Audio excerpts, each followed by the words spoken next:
श्री गुरु बसवलिंगाय नमः। तुम्ही हो माता पिता, तुम्ही हो बंधु सखा, तुम्ही हो वो मेरा नहीं है कोई, कूड़ल संगम देवा। विश्व गुरु महात्मा बसवेश्वर जी को मेरे हृदय मंदिर में स्मरण करते हुए यहाँ आए हुए सभी भाई बहनों को शरणों शरणार्थी, शरणों शरणार्थी।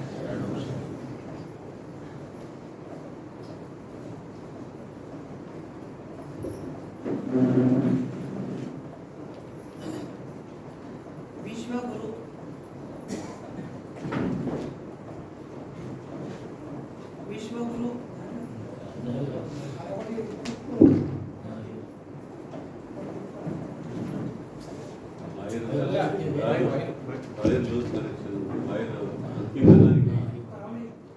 विश्व गुरु समतावादी महात्मा बसवेश्वर ने हम लोगों को वचन द्वारा जो नीति संदेश, ज्ञान संदेश दिए हैं, उस संदेश से हमारा जीवन बहुत सरलता से ज्ञान और कुछ तत्व के अमल कर सकते हैं। उनके जो तत्व है हम हमारे जीवन में अमल करें तो अपना जीवन सचमुच बहुत आनंदमय होता है। हर एक मानव के अंदर ये तत्व होना चाहिए, वही मानव आनंदमय जीवन जी सकता है। और ये तत्व है जो मानव के अंदर हर एक मानव में होना चाहिए। स्वतंत्रता, क्षमता, समता, कायम निष्ठा, दासोह भावना, प्रेम भावना, दया ही धर्म का मूल है। कायक वे कैलास, ये सिद्धांत अहिंसा पर अटे रहना ही सदाचार भावना है। ये हम जीवन में ये सब तत्व हम अमल करें तो हमारा जीवन सदाचार जीवन हो सकता है। और ये जो तत्व है इसमें आध्यात्मिक और वैज्ञानिक दोनों है। खाली आध्यात्मिक नहीं, 21वीं सदी में इसके तत्वज्ञान भी है, वैज्ञानिक तत्वज्ञान का दृष्टिकोण भी है। और जो ये तत्व है इनमें से सदाचार के बारे में कुछ विचार और वचन कहने की मैं आज आशा रखती हूँ। महात्मा बसवेश्वर जी ने 12वीं शताब्दी में अष्टावरण, पंचाचार और षटस्थल के आधार स्तंभ पर ही लिंगायत धर्म खड़ा है। बसव प्रणीत लिंगायत धर्म ने अष्टावरणीय सामाजिक आचार संहिता है। अष्टावरण में क्या है? सामाजिक आचार संहिता है। और पंचाचार्य नैतिक आचार संहिता है। पंचाचार में क्या है? नैतिक आचार संहिता है। और षटस्थल के ये तत्व का आचार संहिता है। षटस्थल में क्या है? तत्व का आचार संहिता है। पंचाचार में जो सदाचार ये नैतिक आचार के बारे में बसवादी शरणों ने बहुत मार्मिकता से चिंतन किए हैं। पंचाचार में जो सदाचार है ना, उसमें नैतिक आचार के बारे में बसवादी शरणों ने बहुत मार्मिकता से चिंतन किए हैं। बसवादी शरणों के असंख्य वचनों में सदाचार की भावना के विचार देखने को मिलते हैं। हमारे जो भी शरण है, जिन्होंने भी वचन लिखे हैं, हर एक शरणों के वचनों में सदाचार की भावना हर एक वचन में अपने को देखने को मिलती है। वैराग्य मूर्ति अक्का महादेवी ने अपने एक वचन में लिखा है, वो वचन मराठी में है, मैं आपको उसको हिंदी में सारांश करके बताती हूँ। आप केलेले पवित्र कायकातून झालेली अर्थ संपत्ती, आपण केलेल्या पवित्र कायकातून झालेली अर्थ संपत्ती आपल्या कुटुंबापुरती ठेवून गुरुलिंग जंगम दासोही खर्च करणे हा सदाचार आहे पहा चन्नमल्लिकार्जुना।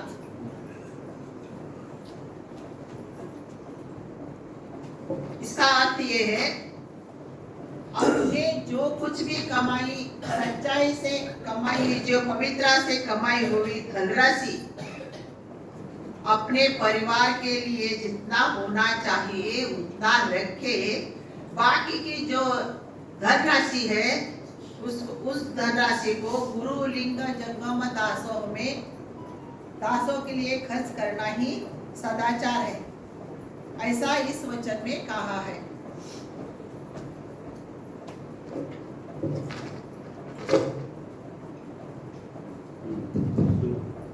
इस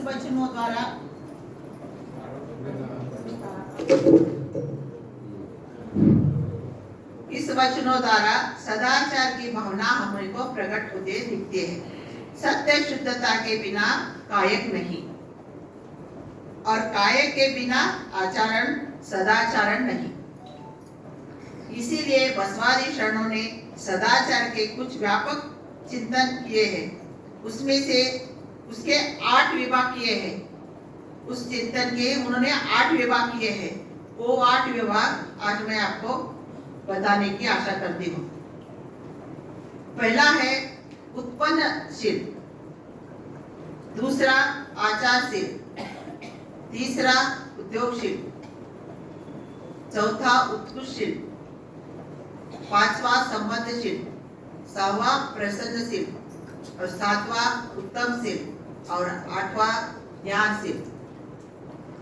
इस 8 शील के बारे में शरणों ने बहुत से विचार वचनों द्वारा प्रकट किए हैं, हमको समझाए हैं। उसका ज्ञान वचन साहित्य के माध्यम से ही हम समझ सकते हैं। वो उन्होंने जो ये सब 8 के जो तत्व है, 8 विभाग के जो तत्व है, वो अपने को हर एक के शरणों में उसका ज्ञान के वचन साहित्य में हमको समझने को मिलते हैं। ये पहला है उत्पन्नशील। गुरु साधना से अपना देह मंत्र पिंड होके अपनी जगह सद्भाव, प्रेम, दया, करुणा, भावना, क्षमा, इनमें सब कुछ गुण का उदय होता है। इसको ही उत्पन्नशील कहते हैं। हमारा जो गुरु के साधना करने का जो मंत्र है, वो मंत्र हम क्या एकदम तन मन धन से ऐसा प्रेरित हो, तो पिंड होकर कहना। हम मंत्र करते हुए अपना ये जो देह है एक पिंड के रूप में करें, तो उस जगह अपने को अपने अंदर सद्भावना के भाव, प्रेम के भाव, करुणा के भाव और क्षमता के भाव अपने आपन ही प्रकट होता है। इसलिए उसमें चंद्र बसवेश्वर ने एक वचन में कहा है, अंग संगियों को लिंग संग नहीं है। अंग संगियों को लिंग संग नहीं है, लिंग संगियों को अंग संग नहीं है। अंग संगी यानी अनाचार, लिंग संगी यानी सदाचार। इसीलिए अंग संगी न होके लिंग संगी होना चाहिए। कूड़ल चन्न संगम देवा।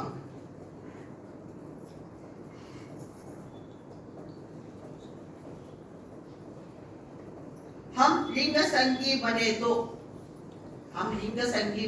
तन मन धन से हम लिंग की पूजा करेंगे, अंग लिंग दोनों को एक समरस करें तो हम लिंग संगी बने तो अपने अंदर एक उत्पन्नशीलता की भावना आती है और अपना रहस्य अच्छा दूसरे के लिए अच्छी भावना प्रकट कर सकती है। इसलिए हर एक जन लिंग संगी होना, अंग संगी नहीं होना चाहिए।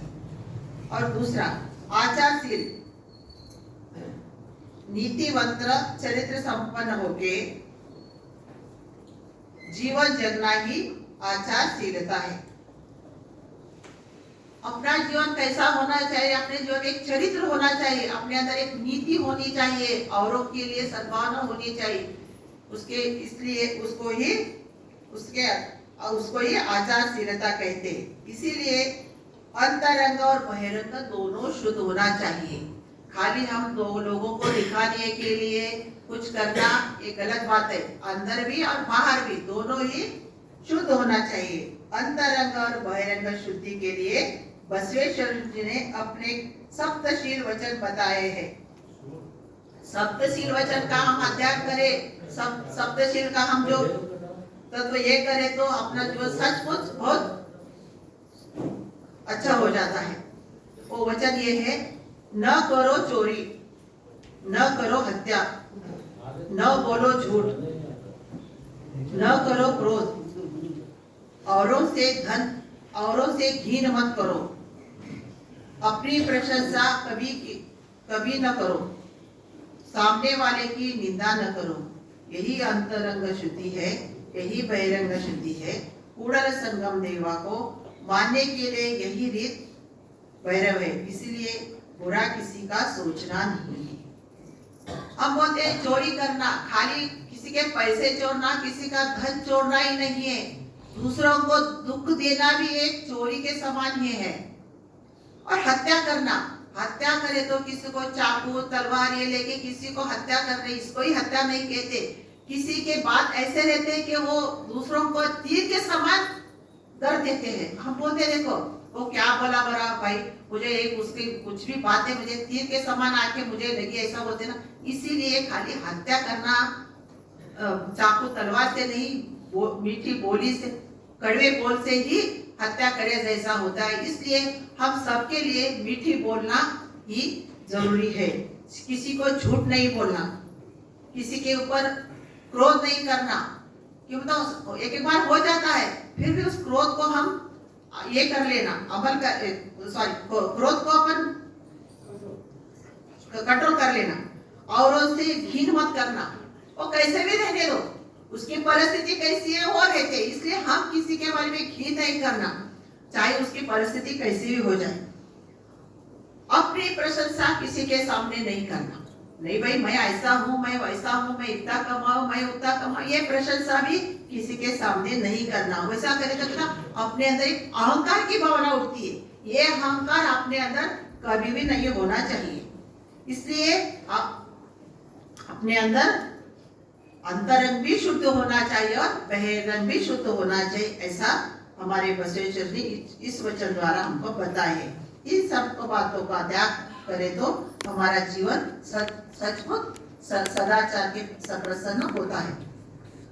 चंद्र बसवेश्वर जी ने अपने एक वचन में बताया है,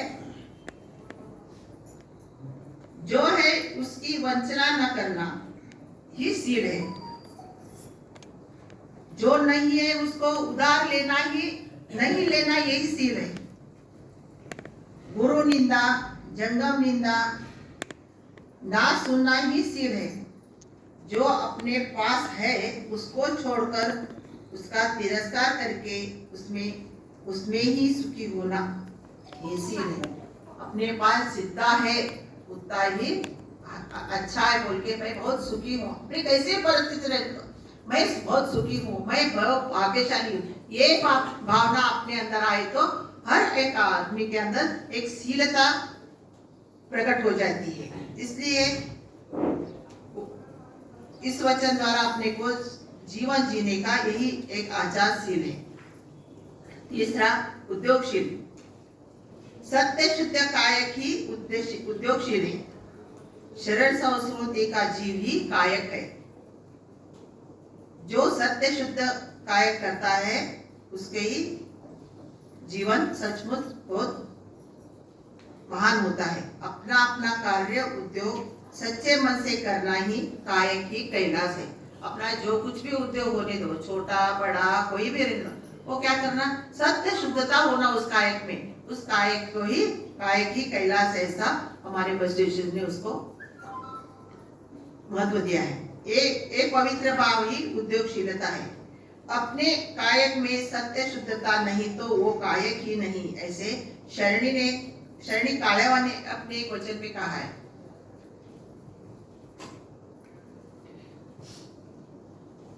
कायक में मग्न रहे तो गुरु दर्शन भूलना, लिंग पूजा ही भूलना, जंगम सामने आए तो उनकी तरफ मत देखना। कायक ही कैलाश है, इसीलिए अमरेश और लिंग ही कायक के समान है।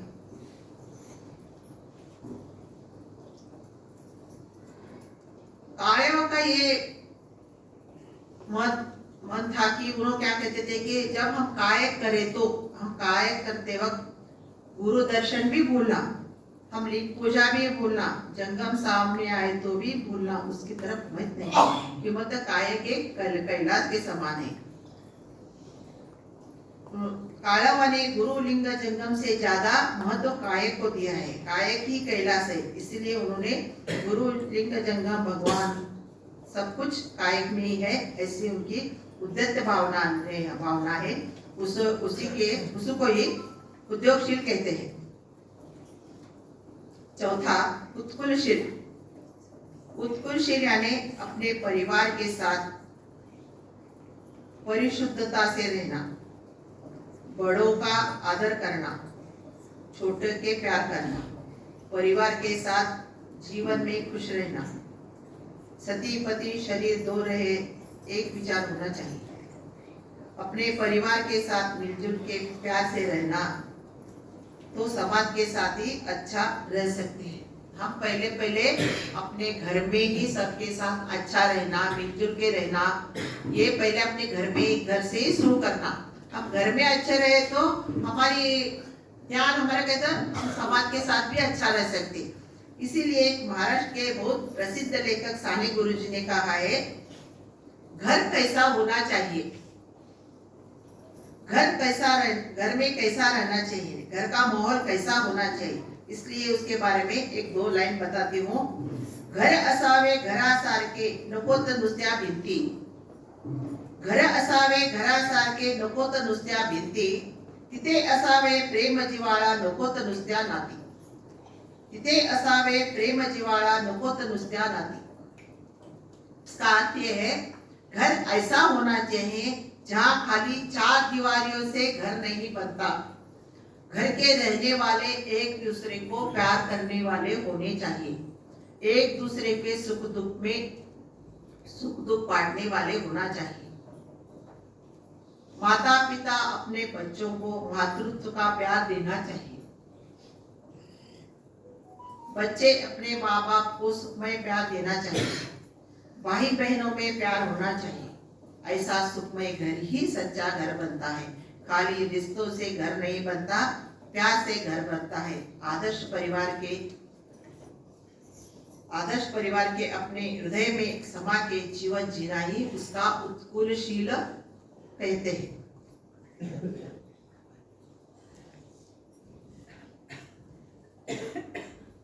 एक घर कैसा होना चाहिए, इसके लिए उन्होंने कहा है कि घर में सब लोग मिलजुल के रहना, घर में हर एक आदमी अपने सुख दुख को बांटना, चाहे वो माता पिता हो, चाहे बच्चे हो, बहू हो, सास हो, कोई भी हो, हर एक दुख सुख के लिए साथ देना, तो वही जीवन सुखमय जीवन होता है। इसको ही घर कहते हैं। उसके ही घर को ही मंदिर बना सकते हैं हम, जब अंदर सब कुछ हम आनंद में रहे तो उसको ही उत्कुलशीला कहते हैं। संबंधशील, अपना व्यक्तिगत परिवार के बारे में और सामाजिक बारे में आचरण परिशुद्ध रहना चाहिए। परिवार के साथ साथ समाज के बारे में भी अपना समय निकालना चाहिए। ऐसा अपना आचरण संबंधशील होता है। जात पात पंथ वर्ण लिंग ये सब भेदभाव को दूर करना ही समाज हो या राष्ट्र हो या घातक प्रकृति का नाश करके राष्ट्रीय एकता आचरण ही संबंधशील है। सकल जीवात्माचे कल्याण चिंतने वाले ही शरणों की वाणी यही संबंधशील है। हम हर एक के संबंध अच्छा रखना चाहिए, परिवार में हो या समाज में हो, सबके आचरण शुद्ध रहना चाहिए और समाज के साथ अपने घर के साथ अच्छे रहे तो समाज के साथ अच्छे रहते, समाज के साथ अच्छे तो राष्ट्र के साथ अच्छे रहते। ऐसा इस संबंधशील का अर्थ है।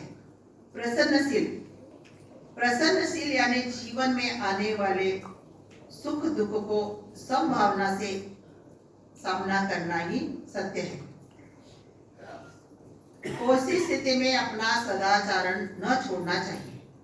जीवन में उतार चढ़ाव तो आते ही रहते हैं। जीवन का एक नियम है, सुख और दुख, दिन और रात, ये दोनों आते। दिन के बाद रात आता, रात के बाद दिन आता, सुख के बाद दुख आता, दुख के बाद सुख आता। पर अपने कौन सी भी परिस्थिति में अपना सदाचरण नहीं छोड़ना चाहिए। ऐसा वो तो जीवन में चलता ही है, उसका उतार चढ़ाव, मान अपमान, खुशी या गम, उनका सामना करना। कोई अपने को ज्यादा सम्मान दिए तो खुश नहीं होना, कोई अपने को तिरस्कार करे, अपना अपमान करे, कुछ करे तो दुख मत होना। सब अपना ही है बोल के गम में भी खुश रहना और खुशी में भी खुश रहना। प्रसन्न भाव से स्वीकार करना ही प्रसन्नशीलता है। अकमादेव ने कहा है, स्तुति निंदा करे तो मन में दुखी नहीं होना चाहिए। स्तुति निंदा करे तो मन में दुख नहीं होना चाहिए, समाधान से रहना। स्तुति करे तो खुश नहीं होना, निंदा करे तो दुखी नहीं होना चाहिए। ऐसे ही जैसे भी हो प्रसन्नता से रहना ही प्रसन्नशीलता है।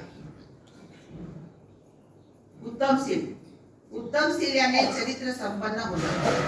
आदर्श समाज के निर्माण के लिए जैसे मनुष्य को आत्मशुद्धि होना चाहिए, वैसे बहिरंग शुद्धि होनी चाहिए। जहाँ प्रेम, दया, क्षमा, शांति, समता, सत्य, करुणा, वही साक्षात स्वर्ग है। इसीलिए बसवेश्वर ने सदाचार में ही स्वर्ग है वचनों द्वारा घोषित किए हैं। देवलोक और मृत्युलोक दोनों भिन्न नहीं है रे। देवलोक और मृत्युलोक दोनों भिन्न नहीं है रे। सत्य वचन ही देवलोक है, मिथ्या वचन ही मृत्युलोक है। आचार ही स्वर्ग है, अनाचार ही नरक है। कूड़ल संगम देवा, तू ही इसका प्रमाण है। आकाश में स्वर्ग है, पाताल में नरक है। ये जो अपने मन का जो वहम है, ये सब गलत है। सत्य वचन से सुख मिलता है, वही स्वर्ग है। दुष्कर्म से जो दुख मिलता है, वही नरक है। अपने सदाचार भाव से ही भूमि पर ही स्वर्ग बना सकती है, उसी को ही उत्तमशील कहते हैं। ज्ञानशील, अपना प्राप्त ज्ञान उपयोग समाज और राष्ट्र के उत्कर्ष के लिए करना ही ज्ञानशील है। ज्ञान संपन्न को विनयशील होना चाहिए। ज्ञान का अहंकार अपना सर्वस्व नष्ट कर सकता है। चंद्र बसवेश्वर ने अपने इस वचन से सावधान करते हैं, अपना परिचय करने वाला ही ज्ञानशीलता है। ज्ञानशील में खाली ज्ञान ही सदाचार नहीं हो सकता, उसका ज्ञान को क्रिया के आचरण के साथ जोड़ना चाहिए। इसीलिए चंद्र बसवेश्वर ने अपने एक वचन में कहते हैं, क्रिया ही ज्ञान, ज्ञान ही क्रिया। ज्ञान यानी समझना, क्रिया यानी समझा के चलना। पर स्त्रियों को भोगना ही उसके अनुसार आचरण करना क्रिया है, और अंत आचरण नहीं किए तो वही अज्ञान है, ये ज्ञान है। वही अज्ञान के ये ज्ञान शील है। बसवेश्वर ने और एक वचन में कहा है, बात करते समय बड़ा आदर्श पर आचरण में खींच नहीं। हाथ में लिंग घटस्थ होगा। बात करना बड़ा आसान है, आचार में लाना बहुत करना, बोलना बहुत आसान है, पर करना बहुत मुश्किल है। उनके लिंग दिव्य बनते हैं, कूड़ल संगम दिव्य। इस वचनों में बसवेश्वर ने ज्ञान और क्रिया की डोर आध्यात्मिक साधना के जोड़। क्रियाशील के यानी सदाचार के वो दिव्यत्व प्राप्त कर दिया है। कुरुति और कृति एक नहीं तो करस्थल का लिंग घटसर्प होता है, पर बोलना और चलना एक होगा तो उनको दिव्यत्व प्राप्त होता है। बसवेश्वर ने आचरण को बल दिए और ये 8 शिला के आचरण से सदाचार पूर्ण हुआ है। इस सदाचार के विचार में अपने जीवन को थोड़ा आचरण करे तो अपना जीवन सुखमय हो सकता है। इस कलयुग में क्या हो रहा है, इस कलयुग में क्या हो रहा है। एक भक्त गुरु को पूछ रहा है। इसके लिए मैं आपको एक गीत द्वारा बताती हूँ कि पाप हंस रहा है और धर्म रो रहा है। इसके लिए हमको सत्संग बहुत जरूरी है। इसके आधार पर मैं आपको एक गीत सुनाने की आशा रखती हूँ।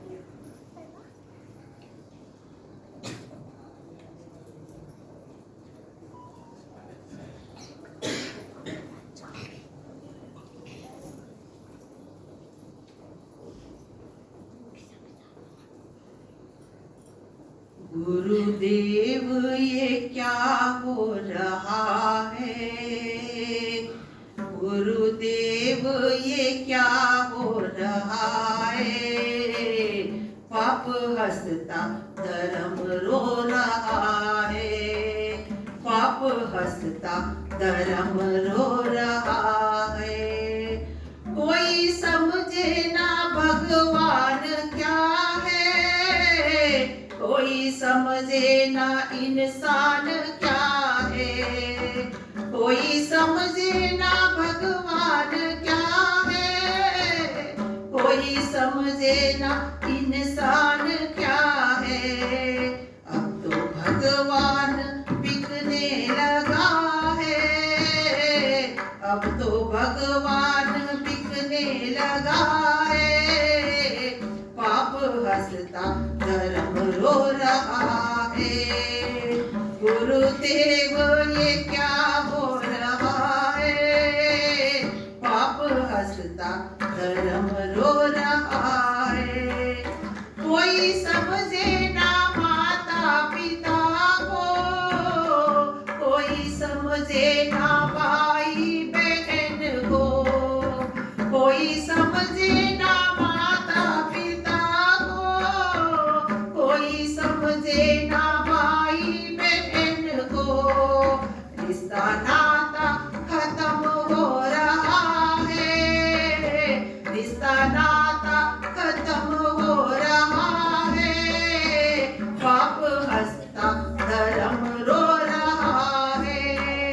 गुरुदेव ये क्या हो रहा है, पाप हंसता धर्म रो रहा है, पाप हंसता धर्म रो रहा है।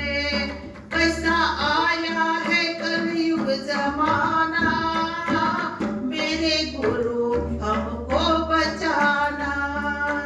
कैसा आया है कलयुग जमाना, मेरे गुरुदेव हमको बचाना।